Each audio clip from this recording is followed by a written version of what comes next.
dancing with the little boys to take a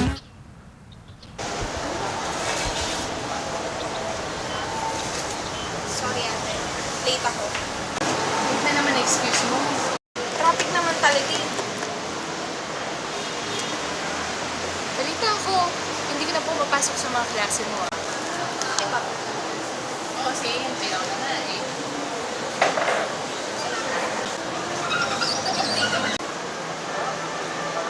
Uy! Dane! Hayaan mo lang ako ate. Naghahanap ako ng trabaho. Naghahanap ka ng trabaho? Oo, ayoko na mag-aral! Ayaw mo na mag-aral? Bakit?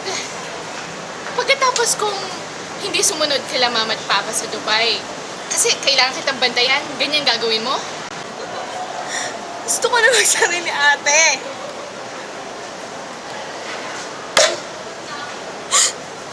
Buntis ako. Ano?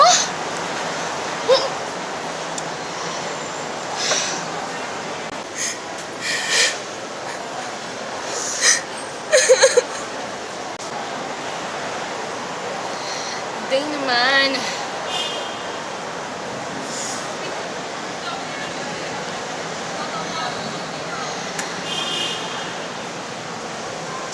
Ba't naman ganito?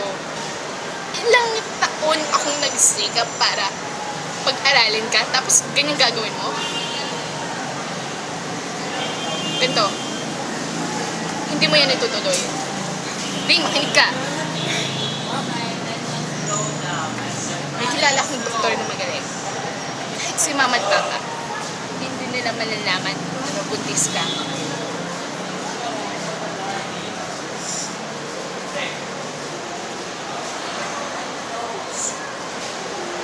Tingin makinig ka sa akin. Sisira yung karir mo nun eh. Dahil dyan.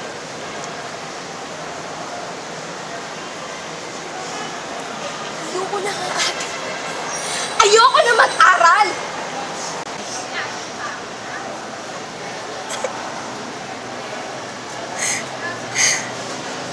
Kahit kailan.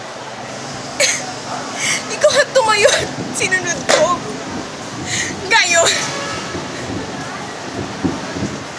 Kaya mo namang akong